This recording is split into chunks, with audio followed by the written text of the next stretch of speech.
Well, hello. And happy Donate Life Month. Oh my goodness, it's going to be a packed month and we are going to have a blast. Well, at least I'm gonna. But you guys can join me in that blast if you'd like.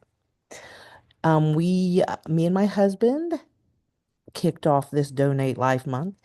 This morning, we went to our local news station, Channel 12 in Cincinnati, and the lovely Liz Bonus, who is a reporter there, was talking to us, and she brings me on often. She single-handedly helped save my life. I didn't mean single-handedly, multi-handedly. She was the first hand. She orchestrated hooking me up with the surgeon who helped save my life. So if it wasn't for her and her great cameraman, James, I wouldn't be sitting here talking to you. So know that, and they're very important people to me. I love them to death. It's Donate Life Month, so we're going to continue to talk about organ donation, especially this month. And if you guys know me and been watching me, you know that I received a life-saving liver transplant in October of 2021. I was in hospice care for probably about 2 months at that time, maybe a month at that time. I had been on transplant waiting list for 2.5 years, and I got registered at the University of Cincinnati where I waited for 3 days. 3 days. It was amazing. Um, I had very severe cirrhosis of the liver, liver disease, and severe hepatic encephalopathy. We're going to talk about that kind of stuff a lot. But now we're going to discuss a lot of organ donation information. Like we talked last time about the myths in organ donation about your medical care. And I hope that helped somebody, right? Because there's so many myths out there and we want to debunk them. And you can always go to donate life um, .org or donatelife.net, and you can read the information all for yourself, as well as what I'm going to give you here. Um, the first question that I had that was sent to me was from Tim, and he asked me what can be donated if he signed up to be a liver, or I'm sorry, an organ donor. I'm going to get it together. An organ donor. What could he donate? And I thought that was a great question. Um, Really good question. So, organs, heart, kidney, liver, lungs, pancreas, intestines. Heart, kidney, liver, lungs, pancreas, intestines. Yes. And um tissues, eye and corneas, heart valves, bone and associated tissues, skin, veins and arteries, and nerves. It's probably a transplant I wouldn't want to get as a nerve transplant, considering everybody gets on them anyway. But to the ones who need nerve transplants, I'm here to help you. We're gonna get them. Um, so yeah, there's neat information that one person can really touch up to 75 lives. Um, really as many as 8 with organs and up to 75 with tissue. I thought, wow, what a neat way to give back. What an awesome way to give back just for being here, just for living. Don't take your organs to heaven. You'll hear me say it a lot. Heaven knows we need them here. And we do. Um, so there was another question on how the deceased, I'll get it together, deceased donation um, process works. Um, Deceased donation is the process of giving organs, corneas, or tissues at the time of the donor's death for the purpose of transplantation. Deceased donation can only occur after the death has been declared by medical professionals who are not part of the donation and transplantation process. So important to know. Um, the State Donor Registry and National Donate Life Registry are searched securely online to determine if the patient has authorized donations. So they're going to just check to see if you're an organ donor or not.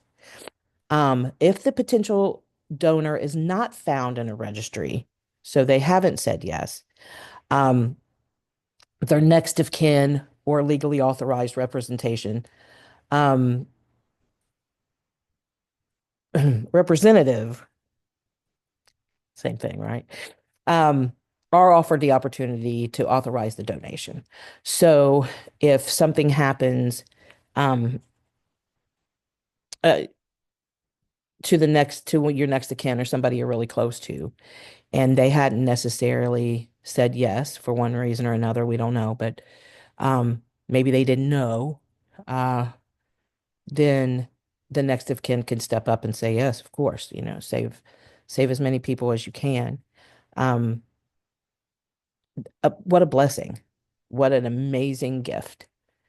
An amazing gift. And if you are teetering on the organ donation decision, I don't want anything to that I say to have you go do that. Feel that, feel that out, but also know that there are so many people out there who are on the brink of losing their lives. Mothers, fathers, grandparents, children, teachers, and firefighters, and police officers. And it doesn't matter what anybody does. Mothers, homemakers, hard workers, all walks of life, out there who need, who are, there are people out there who aren't going to make it through this day. If we can start with saving, if we could get everybody off the list and donate Life Month, everybody, wouldn't that be a miracle? I know that organ donation is the reason that I'm sitting here right now. It's the reason that I can do my son's laundry. It's the reason I can hug my husband. It's the reason that I am still here. If it wasn't for somebody saying yes, um, I wouldn't be here. Um, Somebody had asked me how much it costs. What's it cost to be an organ donor? There is no cost to the donor's family or the estate. Nothing. The donor family pays only for medical expenses before death and costs associated with funeral arrangements. That's it. That's what we do anyway, right? You're only going to pay for your medical care, their medical care up until time of death. Um, there's no cost. There's no cost to donor family. There's just no cost. Does donation affect funeral plans? That's a big question. Funeral arrangements of your choice are possible, including a viewing, if you so wish. Through the entire donation process, the body is treated with care and respect. Following donation, funeral arrangements can be continued as planned. I know that I left for the hospital around 8 o'clock at night. I was called around 3 in the afternoon. I was got there about 8:30. By around 1:30 in the morning, I was being wheeled to the waiting or the surgical OR to get my liver. Um, I know that at our facility at University of Cincinnati Medical Center, which by the way, I'm not employed by.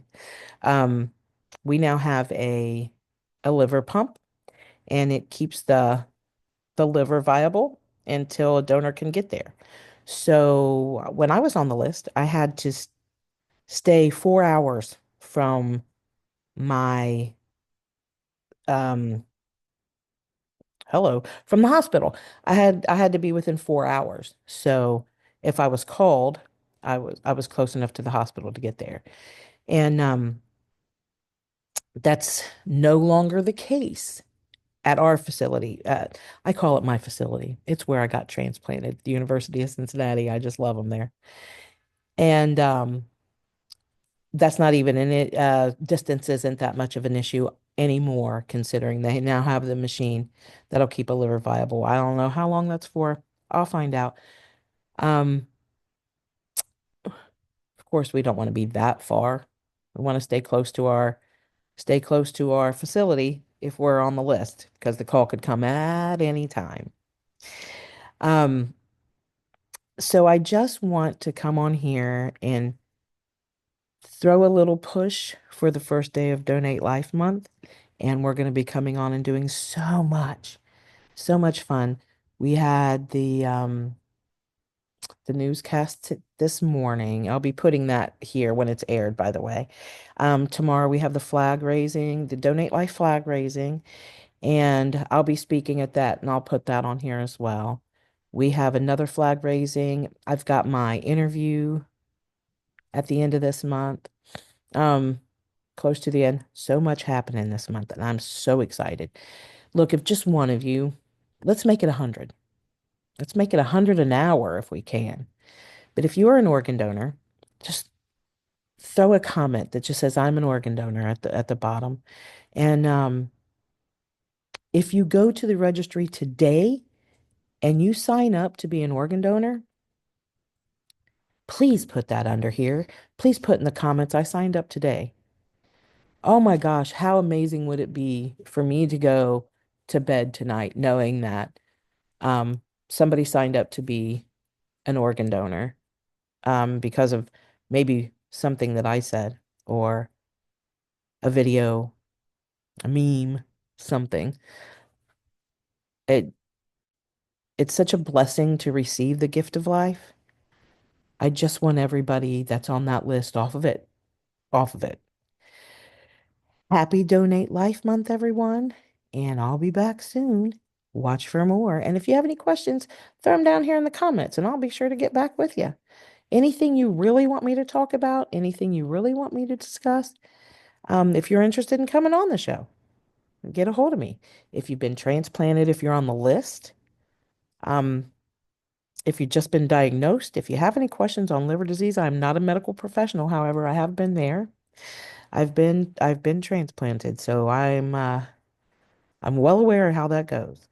Thanks for watching, and we'll be back soon.